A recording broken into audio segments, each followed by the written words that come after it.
The acequia madre is on the National Historic Register, and several of them, like Santa Fe, the Historic Santa Fe Foundation gives us this plaque. Maybe you can take a picture of it. And all 7 miles are on the historic register. Yeah. Then we're going to show you how we get water onto our land, and you'll see a little acequia that takes off, and that was called acequia ranchitos.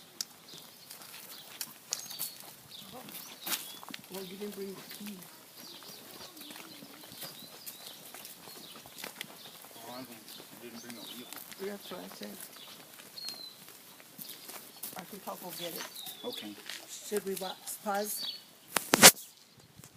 Okay, yeah, this The kids can do it. gate, and I want her to get a wheel for it. But how we, as you can see, this little ditch is much higher than the main ditch. So this is all, everything we do on the acequia is by gravity.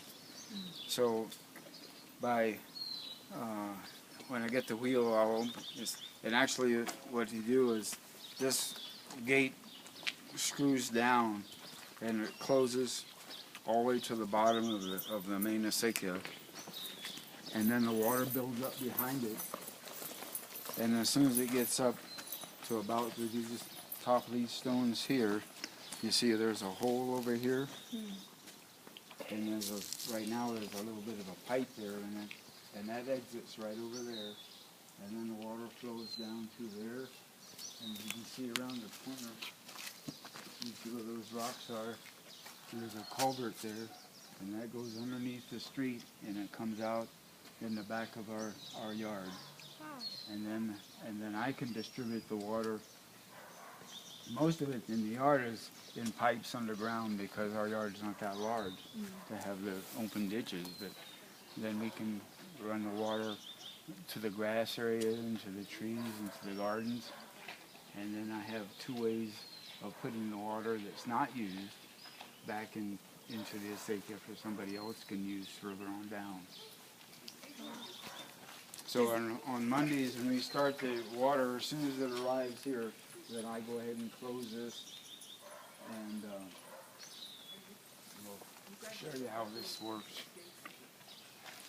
We have other controls because sometimes we have a lot of water, and in order to kind of control things, there's a large valve under here that I can lock, and I can limit how much water comes in this way. Because during the day, depending on who's using the water above us and what the trees are doing to the water in the river, the flow will change. So by having valves like this, and there's other ways to do this, but this one I'm using a valve that I can control the amount of water that comes here, no matter how much force comes down this way. So you always have the perfect amount of water? It varies. Or like going to your yard, you can control how much you have, Yeah, so you just so don't have too much so or it too stays a nice even trickle.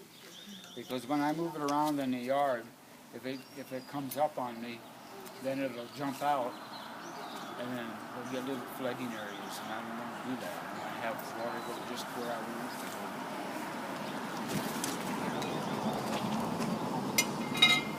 Now we won't close this all the way. All the gates that we operate on the ditch, we lock because somebody unauthorized could cause flooding to somebody else. And so we have to screw it down. You can see that it screws down. The water's here. This seals it off. Just kind of like shutting off a faucet in your sink at home, and then opening it. That's the way this operates. This will go all the way down if I want to do this now, because it's got to go down to about here, it takes a long time. So the water never gets much above that top level? You know, they'll flood, if there's an awful lot of water, then I control that by either not putting this all the way down. You know, I can leave a gap at the bottom. So if it's not a whole lot going over, then it's all right. And sometimes that flows across the top of this and across the top of the gate. You know, it just depends on how much water is coming at the time. And, so it's kind of, like you see, it's kind of simple. This is another one here. This valve here, you can, I don't know if Art can come around, I don't know if you can see this. There we go.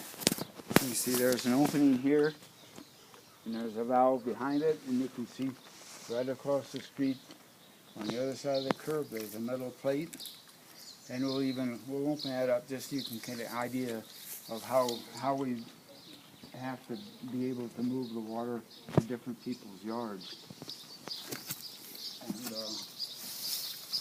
this one,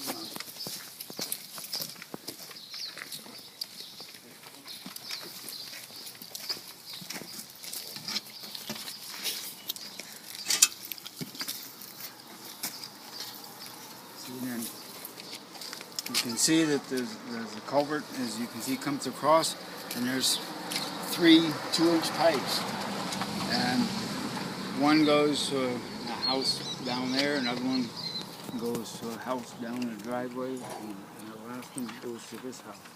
So that's how these 3 houses get their water without having a regular open and